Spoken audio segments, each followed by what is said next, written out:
I, 29M, have been with my girlfriend, Jordan, 26F, for a little over 2 years. We live together and have 2 cats. Up until this weekend, I genuinely thought everything was perfect in our relationship, which I know is what everyone says in these posts, but I really was thinking about asking her to marry me sometime in the next year. We don't ever argue. Jordan is very sweet and easygoing, and we usually just mesh well on everything. Honestly, if everything in our relationship hadn't been so good up until now, I probably would have just broken up with her this weekend.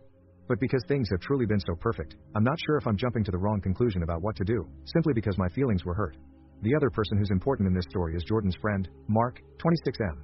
She's known Mark her whole life because they both grew up in the same small religious community. Jordan isn't part of that religion anymore. She decided to leave the church when she was, I think, 19, and moved to the state where we live now. Mark still practices the religion and apparently takes it really seriously. I'm told he now works for the church back in Jordan's hometown. Also, as far as I know, Mark is the only person from the religious community that Jordan still talks to, besides her parents, which I'm mentioning because I now think it could be a red flag. On Saturday, I met Mark for the first time because he was in our city, and Jordan wanted us all to have dinner together.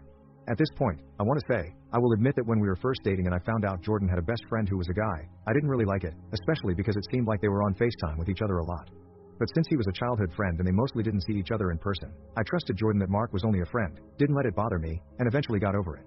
So when we were going to dinner, I wasn't jealous or suspicious of Mark at all. If anything, I was somewhat excited to finally meet him since I've been hearing about him for 2 years. But then the way Jordan and Mark acted at dinner convinced me there's something going on between them beyond just being best friends. I honestly don't even know how to describe it except to say I've never seen 2 people act more obviously like they were in love.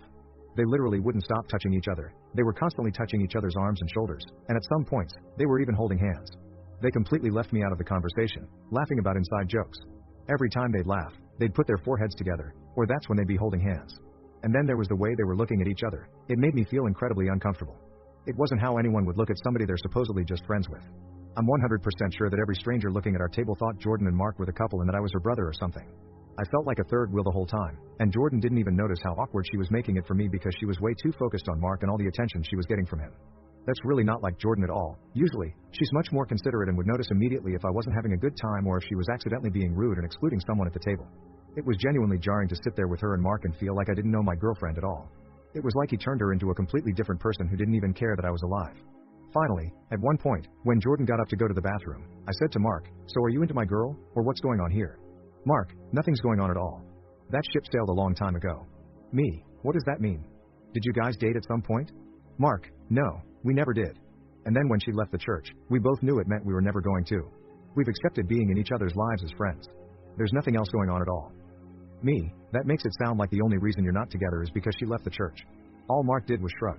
"Me, well, what if she came back to the church? Would you marry her?" "Mark, oh, she's not going to do that. You might as well ask what would happen if a bicycle had 6 tires." Then, when Jordan came back to the table, Mark said to her, "Op wants to know if we'd be married if you weren't a godless heathen." "Jordan, why, did you 2 call your mom while I was gone?" Then she and Mark both just laughed about it and changed the subject. Because of dinner, that conversation, and everything else I've written in this post, I really feel like Jordan and Mark are in love with each other and not just best friends, as they say. The only reason they aren't together is because they can't compromise on their religion. I think Jordan assumes that because she's okay with that decision, I should be okay with being her second choice. Meanwhile, I believe she secretly wants to be with Mark. That makes me think I should obviously have self-respect and break up with her because I shouldn't be in a relationship with someone who would rather be with somebody else. The problem is that our relationship has been so perfect, and Jordan has always treated me so well except for this one night. The only time she's ever acted like this was when Mark was around in person. Normally, even when she's talking to him frequently, she's never made me feel this way. So, on the one hand, I wonder if it doesn't matter what Jordan's feelings are for Mark. As long as he isn't physically around, it doesn't seem to affect our relationship. Maybe I just need to cool off and go back to trusting her that they are indeed only friends, even if it seems true they have complicated feelings for each other. Or should I just end things? Update 2 days later. I talked to Jordan on Wednesday night. When we spoke, I decided to take the main piece of advice I got from everyone, to start by telling Jordan that my feelings were hurt by the way she treated me at dinner with Mark, and then see how the conversation unfolded. It turned into a very long talk, so I don't want to try to remember exact quotes and get them wrong, but here are the important points.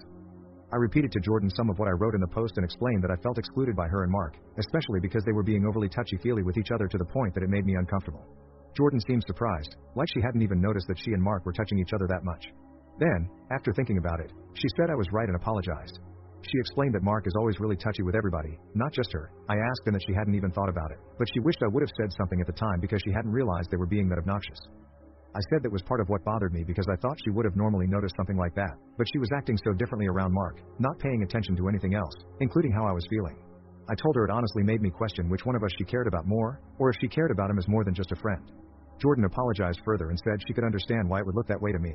She assured me that she loves me and cares more about me than anyone else in the world, and she didn't mean to act that way or make me feel that way. She said she was trying not to make Mark feel like a third wheel as a single guy out with a couple, but it backfired and made me feel like the third wheel instead, which wasn't her intention. After that, Jordan explained a lot about her history with Mark. She admitted that she cares about him more than just a typical friend, but insisted it's not in a romantic way.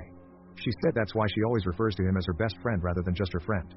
She mentioned that she would use the phrase "he's like my brother" if not for the fact that she once had an actual brother, rest in peace, so she avoids using that phrasing for anyone else. According to Jordan, the main thing that made her and Mark so close is that when she was 17, she tried to unalive herself. At that time, everyone else in the community stopped talking to her, and Mark was the only person who didn't. For the next couple of years until she moved, he was literally her only friend. She said he checked on her every single day to make sure she stayed alive, which is when they got into the habit of talking on the phone so much.